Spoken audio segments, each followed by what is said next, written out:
안녕하세요. 오늘도 사연살롱을 찾아주셔서 감사합니다. 저는 40대 후반의 여성이에요. 대학교 때 갑작스러운 교통사고로 부모님을 잃게 되었어요. 형제도 없어서 저는 졸지에 혼자가 되었죠. 음대를 다니고 있던 저는 유학의 꿈도 포기해야 했어요. 어떻게든 혼자서 살아갈 방법을 찾아야 했고, 대학을 졸업하자마자 음악학원을 열었어요. 제가 피아노 전공이어서 피아노를 주로 가르쳤고, 그 외에 제가 할 수 있는 성악 레슨도 했어요. 원래 노래를 잘해서 성악을 하려고 했었거든요. 제가 대학은 괜찮은 데를 나와서 그걸 중심으로 홍보지를 만들어서 학생들을 모집했어요. 그렇게 온 학생들을 정말 열심히 가르쳤고, 아이들 실력이 쑥쑥 늘어나자 그 다음부터는 학생들이 저절로 채워졌죠. 주로 초등학교 다니는 애들을 가르치다 보니 재밌기도 했지만 힘들기도 했어요. 부모님이 아이를 레슨 시간에 맞춰 보내지 않고서 자기 애만 먼저 해달라고 하거나 다른 애들보다 더 시간을 오래 해달라고 할 때도 있었어요. 또 음악과는 전혀 상관없는 국어나 영어 숙제를 봐달라고 하는 부모님도 있었죠. 처음에는 안 된다는 거절을 못해서 쩔쩔맸어요. 그러다가 학원을 옮긴다고 하면 어떡하나 걱정이 됐거든요. 하지만 시간이 지나고 경험이 쌓이면서 안 되는 건 안 되는 거라고 말할 수 있게 되었죠. 제가 그렇게 맺고 끊는 게 분명해지니 오히려 학부모님들이 더 좋아하더라고요. 학원을 하면서 같은 건물에 새든 다른 자영업자분들하고도 친해졌어요. 그러면서 인생에서 어려움을 겪은 건 나뿐이 아니라는 것도 알게 됐습니다. 특히 건물 주인인 아주머니가 맨 위층에 살았는데 관리인도 두지 않고 매일 계단하고 화장실 청소를 하셔서 제가 도와드리다가 친해지게 됐어요. 이 건물에 내 피땀이 다 들어갔어. 이것 때문에 다시 일어섰지. 그런데 어떻게 남의 손에 맡겨? 힘들어도 내가 해야지. 유정 씨도 지금은 혼자이고 힘들겠지만 언젠간 다 웃으면서 얘기할 수 있는 날이 올 거야. 라며 격려를 해주셨어요. 저는 그렇게 주변에서 위로도 받고 힘도 얻으면서 점차 학원 일에도 능숙해졌어요. 그러다가 한 남자를 만나게 됐어요. 그 사람은 우리 학원에 피아노를 배우고 싶다며 찾아왔더라고요. 제가 회사를 그만두고 개인 사업을 준비하고 있거든요. 그래서 시간이 많아졌어요. 어릴 때 체르니 100번까지 쳤는데 베토벤까지 칠 수 있었으면 좋겠네요. 잘 좀 부탁드립니다. 그 즈음에 성인반도 숫자가 늘어나기 시작해서 원래 저녁 6시까지 하던 학원을 밤 8시 반까지 열었거든요. 그렇게 그 사람을 6개월 정도 가르치던 어느 날이었어요. 레슨이 끝난 후 남자가 제게 말을 걸었어요. 선생님한테 저녁 한번 사고 싶은데 시간 좀 내주세요. 제가 예전에 다른 데서도 좀 배워봤는데 이렇게 친절하고 정성을 다해서 가르치시는 분은 처음이라 대접하고 싶어서요. 괜찮아요. 선생님이 학생 잘 가르치는 건 당연한 건데요. 이렇게 말씀해 주신 것만으로도 충분해요. 라고 했지만 남자는 끈질기게 저녁을 사겠다고 하더군요. 어쩔 수 없이 약속을 받아들였지만 좀 부담스러웠어요. 학생이라도 남자니까 누가 보고 이상한 소문이라도 내면 어쩌나 했거든요. 그래도 같이 한 저녁 시간은 좋았어요. 대화할 때도 크게 불편하지 않았고 남자는 제가 음악에 대해 이야기하면 굉장히 좋아하면서 재미있게 들어주었어요. 다음날 그 사람은 학원에 레슨을 받으러 와서 뜻밖의 말을 했어요. 선생님, 아니 임유정 씨랑 정식으로 만나고 싶어요. 이런 제 이야기가 갑작스럽게 느껴질 수도 있겠지만 저는 그동안 많이 생각했던 거예요. 제가 저녁 먹자고 한 것도 최대한 부담 안 주려고 그런 건데 절대 쉽게 이야기한 건 아니었어요. 라며 꽤나 진심 어린 마음을 표현했어요. 그래도 저는 생각할 시간이 필요했죠. 이런 고민을 건물 주인 아주머니한테 얘기했습니다. 다 큰 어른들이 좋으면 만나는 거지 왜 고민을 해? 그 남자가 마음에 안 들어? 그건 아닌데 이제 겨우 제 생활이 안정됐는데 또 어수선해지는 거 아닌가 걱정이 돼서요. 이렇게 자리 잡기까지도 시간이 걸렸는데 다시 내 생활에 변화가 생기는 게 맞나 싶어요. 지금이 중요한 시기잖아요. 남들 눈도 무섭고요. 그렇게 생각하면 평생 아무것도 못해. 아주 마음에 없는 거 아니면 편하게 만나봐. 당장 진지해질 필요도 없고 결혼까지 생각 안 해도 되잖아. 누굴 만나는 것도 때가 있는 법이야. 이렇게 젊은 나이에 만날 수 있으면 만나야지. 사실 누군가를 만나고 싶었지만 학원 일에 방해가 될까봐 걱정이 됐거든요. 이렇게 옆에서 응원해줄 사람이 필요했는데 마침 아주머니가 그런 얘기를 해주시니 정말 마음이 든든해졌어요. 저는 남자에게 일단 너무 부담 갖지 말고 편하게 만나자고 했고 남자는 그러겠다며 좋아했어요. 그렇게 그 사람과 사귀게 됐고 어느덧 6개월 넘게 만남이 계속됐어요. 그 사람은 저와 결혼하고 싶다고 했어요. 저는 아직 부모님 돌아가신 얘기를 안 했던 때라 망설였어요. 제가 자꾸 대답을 피하자 하루는 저를 붙잡고 오늘은 꼭 대답해줘. 내가 싫으면 싫다고 하던가. 근데 지금까지 별 문제 없이 만났으니 그건 아닌 것 같은데 혹시 결혼할 마음이 없는 거야? 저는 어쩔 수 없이 부모님에 대해 털어놓았어요.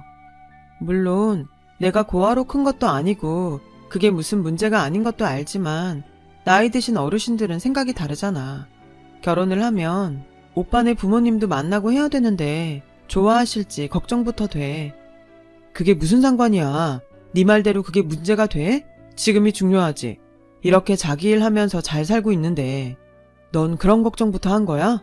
우리 부모님 그런 분들 아니야. 결국 저는 그 사람과 결혼을 결심하게 됐고 남자 부모님을 만나러 갈 날짜를 잡았어요.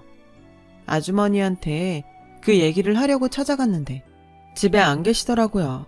혹시나 하고 창밖으로 밖을 내다봤는데 좁은 차도 건너편에 있는 약국에서 아주머니가 나오는 게 보였어요.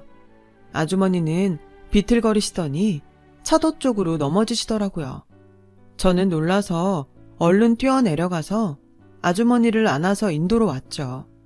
아슬아슬하게 자동차가 저와 아주머니를 스치고 지나갔어요. 하마터면 아주머니가 차에 치일 뻔했던 거였어요. 저는 가슴이 두근거리고 소름이 쫙 끼쳤어요. 아주머니는 저에게 기대서 인상을 잔뜩 찌푸리며 가쁜 숨을 쉬셨어요. 얼른 119를 불러서 응급실로 갔더니 의사가 바로 아주머니를 어디론가 옮겼어요. 간호사는 저에게 가족이냐고 물었고 저는 아니라고 했죠. 지금 바로 수술 들어가야 되는데 가족 연락처 아세요? 아주머니는 오래전 남편이 돌아가셨고 하나뿐인 딸도 몇 년 전 사고로 세상을 떠났다고 했어요. 아주머니는 예전에 심장수술을 받으셨는데 그게 문제가 생긴 모양이었어요. 그래서 제가 수술 동의를 한 후 학원을 쉬고 수술실 앞에 있었죠. 6시간 정도 걸린 수술 끝에 아주머니는 다시 안정을 찾으셨어요. 의사는 수술이 잘 끝났다고 하더군요. 선생님 아니었으면 저분 큰일 날 뻔하셨어요. 정기검진을 안 오셔서 걱정했는데 오늘 큰일 하셨네요. 이따 깨어나실 거니까 보고 가세요. 저는 아주머니가 깰 때까지 병실에 있었어요. 심장수술 받으셨으면 정기적으로 병원을 다니셨어야죠. 그러다 큰일 나면 어쩌시려고요.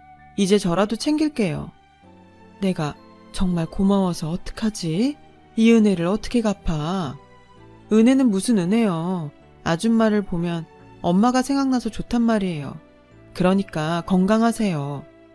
알았어. 내가 앞으로 조심할게. 병원도 잘 다니고. 라며 제 손을 꼭 잡으셨어요. 그렇게 정신없이 한 주를 보내고 남자 집에 갈 날이 되었어요. 저는 너무 긴장해서 음식도 제대로 못 먹었어요. 학원 자리는 좋은 데에 잡았네. 건너편에 아파트 단지 있고 조금만 가면 초등학교 있고 시내랑 멀지 않아서 직장인들도 있고 한 달 수입은 대강 얼마나 돼? 라고 남자 어머니가 노골적으로 물어보자 남자는 엄마는 초면에 뭘 그런 걸 물어봐. 안 그래도 잔뜩 긴장해서 물도 제대로 못 마시는데 넌 벌써부터 편드는 거야? 내가 못 물어볼 거 물어봤니? 어차피 한 식구 될 건데 궁금하잖아. 안 그래요, 당신? 당신도 궁금하죠? 라며 남자 아버지를 끌어들였고 아버지는 잘 모르겠다며 얼머부리고 방으로 들어가셨어요. 제 언니가 중간에 나서서 이러면 쟤한테도 좋을 거 하나도 없어. 내 친구들도 보면 아들이 며느리 편 들어서 사이 나빠진 게 좀 많은 줄 알아? 네가 처신 잘해야 돼. 저는 만만치 않겠다는 느낌이 들었어요. 다음날 학원 문을 열고 얼마 안 됐는데 남자 어머니가 오셨더라고요. 저는 너무 뜻밖이라 어리둥절해서 제 의자를 내어드리고 얼른 차하고 과일을 준비했어요. 남자 어머니는 들어오는 아이들을 유심히 보더니 학원을 살피더군요. 왜 원장실은 따로 없어? 이러면 애들한테 위신이 안 서잖아. 네가 무슨 접수원도 아니고 왜 문 옆에 방도 없이 네 자리를 둔 거야? 제가 혼자 하는 학원이라 이게 편해요. 아이들 올 때마다 출석 체크하기도 좋고요. 그런 것도 다른 방법이 있을 거 아니야. 너도 참 고지식하다. 이렇게 원장이 원장답지 않으니 애들이 지멋대로지. 이런 거 가르쳐줄 사람이 옆에 없으니 티가 나는구나. 저는 애들이 와서 자기 할 일만 잘하고 가면 뭐라고 안 해요. 여긴 학교가 아니잖아요. 무조건 조용히 하고 질서 지키고 이런 건 다른 학원에서도 하니까 여기서만이라도 애들이 편했으면 좋겠어요. 학부모님들도 만족하시고요. 제가 몇 년간 하면서 만들어 놓은 분위기예요. 너 어제는 안 그러더니 아주 따박따박 할 말 다 하는구나. 제호 앞이라서 내숭 떨었던 거니? 그런 거 아니에요. 제 학원에 처음 와보시고서 그런 말씀을 하시니까 제 입장을 말씀드린 거예요. 라고 하자 들은 척도 안 하더니 출석부를 쭉 보고는 학생 이거 갖고 되겠어? 좀 더 모아야지. 정 안 되면 아파트 단지에 찌라시라도 좀 뿌리던가 해라. 이래가지고 결혼식 예단 준비는 제대로 하겠니? 그리고 이제 이 학원 네 거 아니다.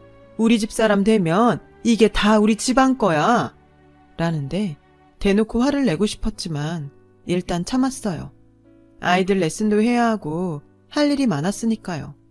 그날 저녁 남자가 왔을 때 어머니가 온 이야기를 했죠. 이 학원은 누가 뭐라고 해도 내 거고 내가 운영하는 거야. 이런 식이면 난 결혼 생각해 봐야 될 것 같아. 정말 미안해. 내가 대신 사과할게. 근데 엄마는 별뜻 없이 한 말일 거야.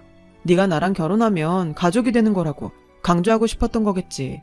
이깟 학원이 뭐라고 그렇게 관심을 갖겠어. 이깟 학원이라니? 여긴 내가 몇 년 동안 열심히 가꿔온 내 삶의 터전이야. 오빠는 여길 그 정도로밖에 생각 안 했던 거야? 아무리 오빠 보기에 별거 아닌 것 같아도 그런 식으로 말하면 안 되지. 이깟 학원에 배우러는 오빠는 뭔데 그럼? 그래, 내가 말 실수했어. 근데 좀 그냥 넘어가면 안 돼? 나도 말하다 보니까 그냥 나온 건데 너 좀 너무 따지는 것 같다. 그날 저는 그 남자와 사귄 이후로 제일 크게 싸웠어요. 저는 며칠 동안 연락도 안 받고 남자가 학원에 와도 연습하다가 가라고 하고 진도를 봐주지 않았어요. 제가 가진 걸 그렇게 함부로 대하는 사람은 정말 아니라는 마음만 들었거든요. 남자는 정말 잘못했다며 저한테 몇 번이고 사과를 했어요. 남자가 그런 말을 한 게 처음이기도 했고 실수라면 다시는 그러지 않겠지 하고 저는 사과를 받아들였어요. 하지만 결혼을 서두르고 싶지 않아서 일정을 차일피일 미뤘어요. 그렇게 2달쯤 지났을 때 아주머니가 다시 건물 청소를 시작하셨어요. 아줌마, 벌써 움직이셔도 돼요? 무리하지 말고 쉬엄쉬엄 하세요. 계단하고 화장실 청소 지금까지 했던 것처럼 제가 계속해도 돼요. 괜찮아. 아픈 데도 없는데 가만히 있으려니까 좀이 쑤셔서 못 견디겠어. 그리고 내가 옆에서 우리 유정이도 지켜줘야지. 제가 아주머니 병문안을 갔을 때 자세히는 아니지만 남자 어머니가 찾아왔던 얘기를 했거든요. 저는 정말 눈물이 날 만큼 고마웠어요. 말씀만이라도 그렇게 든든할 수가 없더라고요. 그리고 얼마 안 가서 남자가 저보고 다시 자기 집에 가자고 하더군요. 내 동생 경호 알지? 걔도 결혼할 사람이 생겨서 집에 오기로 했거든. 그래서 다 같이 밥 먹으면 어떠냐고 하니까 엄마 아빠도 좋다고 하셨어. 이번에 가서 오해도 풀고 서로 관계도 회복하면 좋잖아. 라며 저를 열심히 설득했어요. 이렇게까지 말하는데 안 간다고 하는 것도 예의가 아닌 것 같아서 알겠다고 하고 아주머니한테 선물로 뭐가 좋을지 의논을 했죠. 동생 여자친구도 오면 비교될 텐데 어떻게 해야 될지 걱정이에요. 저번에 가져갔던 선물도 그렇게 마음에 들어하는 것 같지 않았거든요. 너무 어렵게 생각하지 말고 할 수 있는 만큼만 해. 마음이 중요한 거지. 내가 과일 진짜 좋은 거 갖다 놓는 가게 알아. 거기 전화해서 바구니 하나 해달라고 할게. 진짜 고급 과일도 취급하는 집이거든. 그렇게 아주머니는 과일 바구니를 준비해 주셨고 저는 한우 세트를 준비했어요. 아주머니는 선물이라며 과일 바구니 값을 받지 않으셨어요. 인사 잘하고 와. 어땠는지 갔다 와서 얘기해줘. 저는 감사하다고 인사를 하고 선물을 소중히 들고서 남자 집에 갔어요. 남자는 현관에 나와서 반갑게 선물을 받았어요. 와, 이 과일 진짜 좋아 보인다. 어디서 샀어? 아주머니가 신경 써서 준비해 주신 거야. 아주머니? 아, 그 청소하시던 분? 하더니 좀 실망한 표정으로 식탁에 툭 내려놓더군요. 남자는 아주머니가 건물 주인인 걸 모르고 있어서 그런가 보다 했어요. 남자 부모님도 그 말을 들었는지 과일에는 관심도 없고 한우만 보셨어요. 마음이 좀 상해서 말이 없이 있는데 남자 동생과 여자친구가 왔어요. 남자 어머니는 호들갑을 떨면서 현관에 나가 그 여자를 맞이했어요. 남자 말로는 동생 여자친구가 무슨 대기업 임원 딸이라고 하더군요. 남자 어머니는 잘 왔다며 그 여자가 갖고 온 커다란 백화점 과일 바구니를 봤더니 아우, 이것 좀 저리 치워라! 라며 제 과일 바구니를 팔꿈치로 밀어서 바닥으로 떨어뜨리는 거였어요. 그걸 남자는 또 발로 밀어서 부엌 냉장고 옆으로 처박아 놓더군요. 저는 더 이상 참을 수 없어서 두 사람을 제치고 과일 바구니를 품에 안았어요. 오늘은 제가 있을 만한 자리가 아닌 것 같네요. 실례가 많았습니다. 라며 과일 바구니를 들고 그 집을 뛰쳐나왔어요. 정말 서러운 눈물이 하염없이 쏟아지더군요. 남자는 저를 따라 나오지도 않았어요. 집에는 가고 싶지 않은데 과일 바구니를 들고 어딜 돌아다니기도 그래서 학원으로 갔더니 마침 아주머니가 집에서 내려오시더라고요. 아주머니는 저를 보고 환하게 웃으시다가 과일 바구니를 보고는 그 집에 안 갔어? 무슨 일 있었던 거야? 라고 하시는데 그만 눈물이 터져버렸어요. 제 얘기를 다 들으신 아주머니는 제 손을 꾹 잡으시더니 일단 한숨 돌리고 나서 그 남자한테 오늘은 미안했다고 전화해. 그리고 부모님하고 같이 좋은 데서 대접하고 싶다고 약속을 잡아. 그 다음은 내가 알아서 할게. 저는 어떻게 하실 건지 물어봤지만 아주머니는 일단 저보고 남자한테 전화부터 하라고 하셨어요. 아주머니가 시키는 대로 남자한테 전화해서 식사 약속을 잡았어요. 약속날 나갔더니 남자 부모님은 저를 보자마자 떨떠름한 표정을 짓더군요. 게다가 남자 아버지는 자기는 친구들과 근처에서 만난다며 바로 일어났어요. 그런 식으로 저한테 분풀이를 하는 것 같았어요. 남자 어머니는 대뜸 저한테 내가 오늘 재호만 아니었으면 이 자리 나오지도 않았어. 그게 뭐 하는 짓이니? 처음 인사하는 사람이 온 자리에서 그러고 뛰쳐나가? 아무리 부모가 없어서 못 배워도 그렇지 그 정도 교양도 없니? 가져온 선물 도로 가져가는 건 또 뭐니? 지금까지 너 혼자 어떻게 살았는지 모르겠지만 우리 집안은 그런 집 아니다. 정신 똑바로 차리고 주말마다 와서 집안일부터 다시 배울 생각해. 제가 며느리도 아닌데 주말마다 거기 가서 집안일을 왜 해요? 라고 하자 남자는 지금 뭘 잘했다고 이러는 거야? 내가 오늘 부모님 모시고 오느라 얼마나 노력한 줄 알아? 네가 이런 식으로 나오면 안 되지. 라며 다그쳤고 저는 그래서 니네 아버지는 내가 오자마자 보란듯이 약속했다고 나가셨어? 이게 나 물먹이려고 작당한 거지 무슨 노력을 했다고 그래? 너 지금 나보고 너라고 했어? 전화로 미안하다고 한 건 빈말이야? 내가 너 갈 때 안 따라 나가서 섭섭해서 이러나 본데 그날 너 잘한 거 하나도 없어. 어떻게 손님 왔는데 그러고 나가? 나도 손님이야. 내가 정식으로 결혼 반지를 맞추기를 했어? 결혼식장을 잡기를 했어? 라고 하니 남자 어머니는 자리에서 일어나며 됐다. 그만 돌아가자. 뭐 저런 경우 없는 애가 다 있어? 내가 그랬지? 부모 없는 애 고르는 거 아니라고. 사과를 한다더니 무슨 이런 적반하장이 다 있냐? 라길래 저는 사과는 그쪽에서 하셔야죠. 그리고 저희 부모님 저 대학 때까지 살아 계셨어요. 남의 부모님에 대해 함부로 말한 것도 사과하세요. 라고 하자 남자 어머니는 저를 한 대 치려고 손을 들더군요. 제가 그 손을 막자 남자는 저한테 화를 냈고 남자 어머니도 손 놓으라고 소리를 질렀어요. 그때 아주머니가 오셨어요. 아주머니는 평소와 다르게 머리끝부터 발끝까지 명품으로 치장하셨더라고요. 그 모습을 보고 남자는 놀라서 눈이 휘둥그레졌어요. 야, 너 미쳤어? 이런 자리에 저런 아주머니를 왜 데려와? 아주머니도 아무리 눈치가 없어도 그렇지 여기가 어디라고 나오세요? 그러자 아주머니가 명함을 내밀었고 명함을 본 남자는 얼굴이 새하얗게 질렸어요. 아주머니 명함에는 투자회사 대표 직함이 찍혀 있었어요. 사실 아주머니는 시내 중심에 큰 건물도 몇 채 갖고 있고 여러 곳에 투자를 하는 큰 손이었던 거예요. 게다가 남자가 투자를 받으려고 했던 것도 아주머니가 자금을 대주는 회사였던 거죠. 그걸 알고 남자는 아무 말도 못하고 손만 덜덜 떨더군요. 남자 어머니는 누나를 막 굴려대더니 안 되겠는지 대뜸 제 손을 잡으며 얘, 너 우리 재우 좋아하잖아. 그래서 인사까지 하러 왔는데 이런 일로 헤어지거나 그럴 거 아니지? 우리 잘해볼 일만 남았잖아. 아니요. 다른 건 그렇다고 해도 툭 하면 돌아가신 우리 부모님 욕하는 거 보고 진작에 마음 다 떠났어요. 남의 아픔을 우습게 여기는 사람들하고 어떻게 평생 가족이 되겠어요? 좀 전까지도 그러셨잖아요. 제가 보고 배운 게 없어서 그렇다고. 아주머니가 투자회사 대표라니까 이러는 거지 저를 인정해 주시는 거 아니잖아요. 저는 그런 사람들 필요 없어요.